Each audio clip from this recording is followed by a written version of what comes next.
Everybody, we're back. Now, it is good that we're ending off with our startups.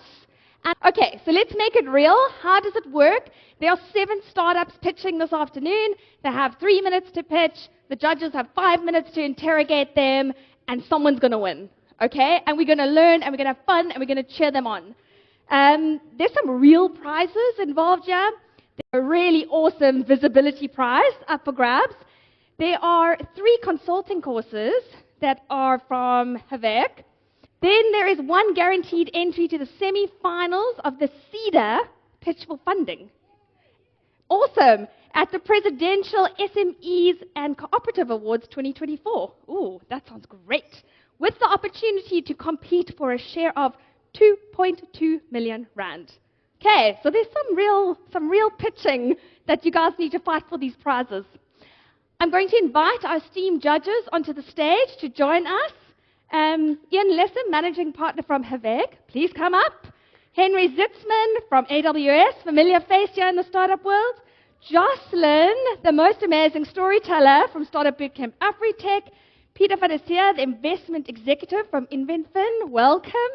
Jana Veltman, Associate Principal at Nedbank Alternative Investments, and Jared Khan, who is an angel investor. What a nice spread, from angel to fund to bank to accelerator to tech enabler.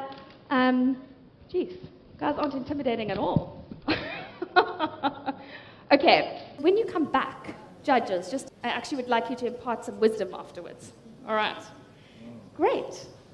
Next one, a local from this neck of the woods that we know well, Malayan. Why don't you come up from BAOM? Yes, completely different startup and looking forward to it. BAOM Eco Solutions is a biotech producing home compostable films as an alternative to plastic. A solution to pollution that doesn't inconvenience you, the customer. Plastic you can eat.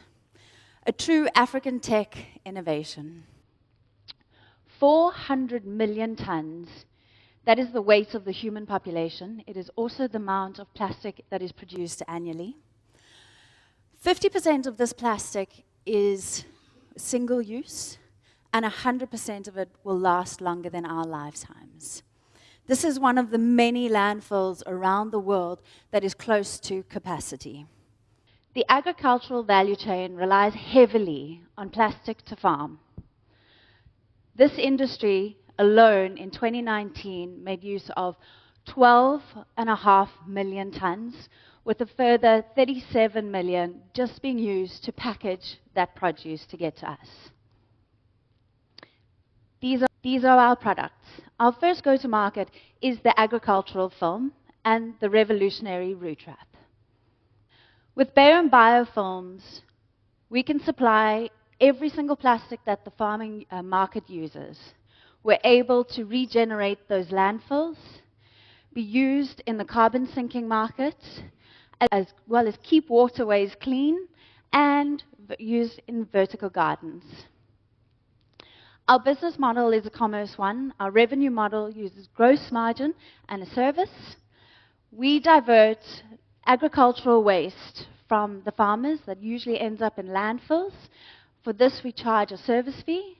Then, in our production, with the farming products that we create, we're able to sell it to farmers and the carbon sinking market. And then, as a byproduct of our production line, we're able to use the leftovers as animal feedstock because our films are edible. We have 9 MOUs currently to the value of $1 million. And we have over 50 farmers waiting for us on the African continent to implement this. This is the total market opportunity. All of these numbers amount to the 465 billion.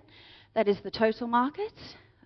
With the right investment, we'd be able to service 1.6 million of this in our first year of production.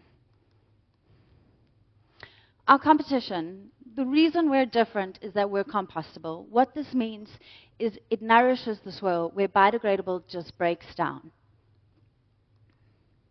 Our ask, $500,000. This will go to factory outlay and team hire. My name is Malayan Dutt. I developed these films in lockdown in my parents' garage. I've onboarded a team, 3 of which are scientists. I think we're going to stop. Thank you. Just to be fair. Sorry.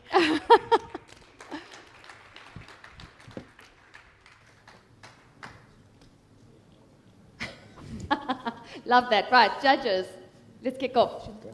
Okay. Hi again. That's a very impressive product you have. So what's stopping you from developing what you need to develop now? So up until now, I've been bootstrapping. I've actually been funding it myself. I'm very lucky. It's quite a cheap product.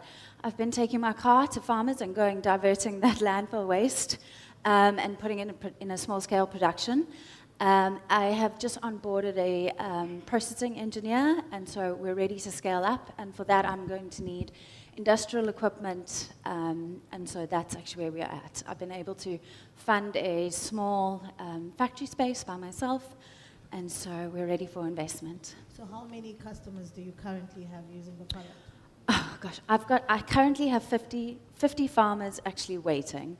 The 9 MOUs, of that, 2 of which are fertilizer companies which operate in the European market, and they're mandated. One is particularly mandated by the Dutch government to remove plastic from the farming chain.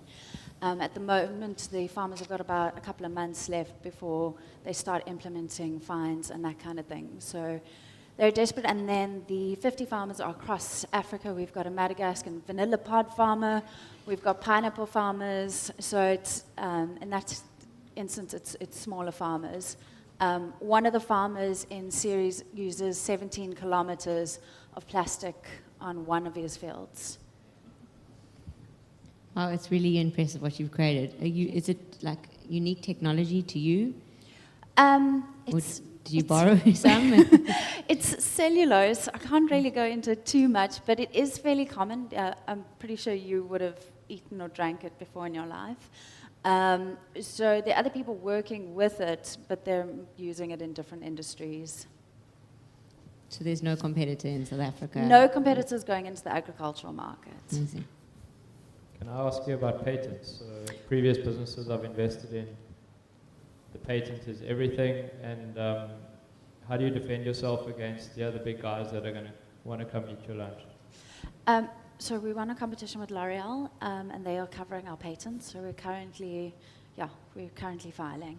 Okay, they're in filing. And how positive are you that those patents are going to be accepted? And so the processing engineer that we're working with has just filed a patent for something else that he studied at UCT for, and so he wouldn't go and file it if he wasn't sure. So he's just come out with that patent, and so he's like, it's and where airtight. Are you filing?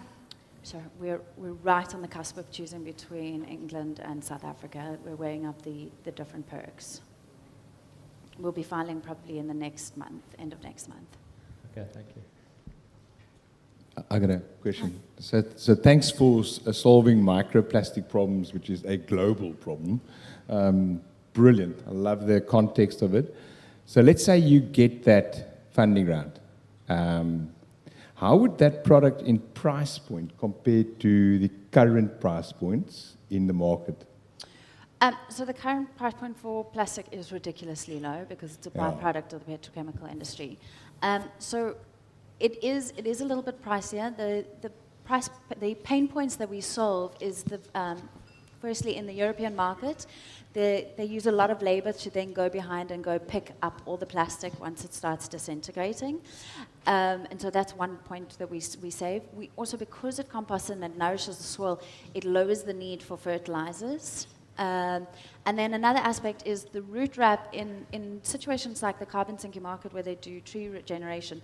They take the root system out of the plastic bag and they put it into the ground. And sometimes around like 100% of the seedlings actually die. And so this solves that problem. And so where before you're losing seedlings, now you won't. So the revenue model that you thought of today, it's not the traditional direct price to input cost model? It's direct with the product, Yeah. but we are one of the products that we use to create it is a byproduct of the agricultural industry. That's why I'm asking that question. I want to just rephrase that. So there's a lot of good opportunity in the carbon tax space in a global view. Yeah. Have you thought about maybe considering that approach? So because the films are they're compatible with any types of farming, they're compatible with land restoration. Your time is up. Great. Congratulations. There's nothing like having an eco-warrior on the stage. All right. My goodness. Who do we think won? That was a lot of fun. Thanks, guys. Judges, we'll move away from popularity votes and maybe get some insights. Ian, are you the feedback? Right, and that's appropriate because Ian from Avec, you guys made this possible in terms of sponsoring this slot. So Ian, do you want to give us some feedback on how the pitches went?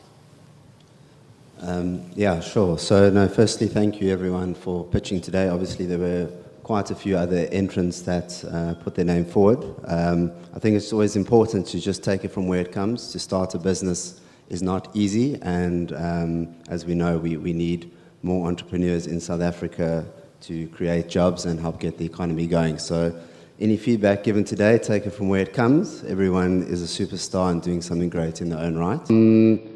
The judging process, lots of screaming and shouting, mainly at me, I think. No, so obviously it was a great session. When we looked at the businesses, we obviously wanted to make sure that the solution is solving something special, something that people need, something that is sustainable. It's not the easiest thing to judge, so we broke the rules a little bit. We were told we must pick one. We said, well, there can only be one winner, I'm afraid. We did want to say kind of who we thought really stood out. So maybe those three want to come on stage in no particular order. So the three that we chose to come up were BAOM, Float, and Daily Shop. So well done to them. Well done, thank you.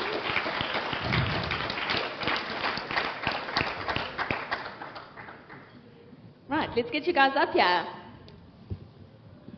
Well done, well done. These are our top three. These are the top three. Okay, great, great. I want some reaction here. Come on, let's go. Yeah, so all of the businesses showed something special. I think obviously everyone loves a good solution to pollution. If we can come up with a good rhyme for load shedding, I tried to think of one. I wasn't smart enough to. That probably would have been the winner. But yeah, I mean, obviously some great work being done there, much needed. Floats, I think tackling something very different and tackling a problem very differently, and some great traction, which obviously means you're doing something really well. And then Daily Shop, I mean, I think you did hit the nail on the head in terms of the value of the distribution networks. So from that point of view, we decided Daily Shop was the winner.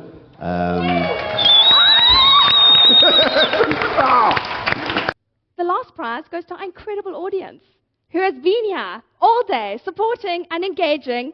And I just want to give a big thank you to our sponsors one last time, to say Sentech is the platinum sponsor who made this possible, who came on board, who had great presentations, and everybody else who lived this reality with us today and shared and connected. A huge thank you. Our winners, our finalists, you come up first, the startup pitches. I'll give them one last round of applause. One last round of applause. Congratulations, guys. A big smile, a big smile. I'm done playing. In the rain, Great. Africa Tech Week, are you ready? And the winner, yes! all over my face, yeah. 2, 1. I'm done playing. Thank you. In the rain, yeah. One more time.